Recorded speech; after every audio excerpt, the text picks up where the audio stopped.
Hali gani mwanafamilia wa channel tupendwa hii hapa ya Leo Media.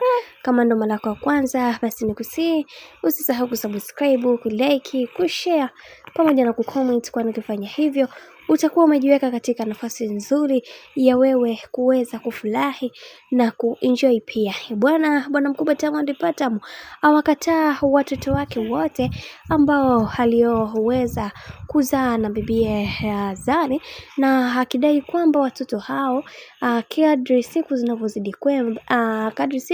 zinavyozidi kwenda kuna namna fulani wanajengewa sumu na mama yao.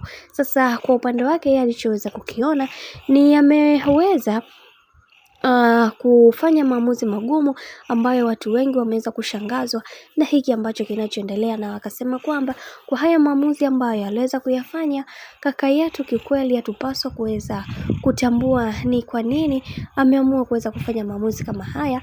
Na wengi wao wakasema kwamba bwana mkubwa Diamond Platnumz kuna nyimbo ambayo anayoiandaa, na hivyo anataka kuweza kuwazuga watu kwa kuweza kuongea haya. Lakini kwa upande wa Diamond Platnumz, yeye watoto ameweza kuwakataa na akisema kwamba si watoto wake tena, jambo ambalo limewafanya watu wengi waweze kujiuliza maswali mengi na kusema kwamba kwani kaka yetu kipenzi amekumbwa na nini?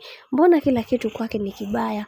Au kuna kitu gani ambacho kinachoendelea katika familia yake? Kwa sababu kila ambacho kinachoendelea, yeye amekuwa mtu ambaye hataki kabisa kuweza kusikia chochote kuhusiana na chochote kile. Sasa hili ni tatizo kubwa ambalo liliwafanya watu wengi waweze kujihoji na kujiuliza maswali mengi kuhusiana na hiki, na mwisho akasema kwamba kuna cha kujifunza hapa, na kwa hiki ambacho kinachoendelea yatupaswa kuweza kutatua na kutambua ni namna gani ambavyo bwana mkubwa Diamond Platnumz anatamani kuweza kuona bibi Zuchu akiishi katika mienendo na maadili yaliyo mema.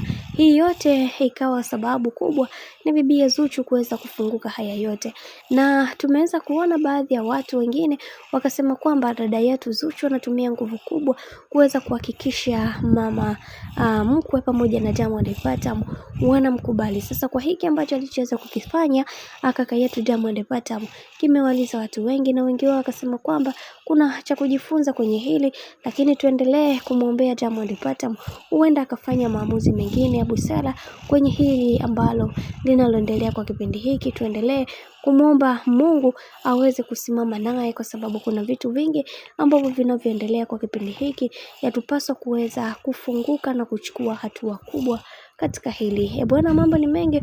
Mimi naomba nikusie kitu kimoja, kama ndo mara yako kwanza, basi usisahau kusubscribe, kulike, kushare pamoja na kucomment.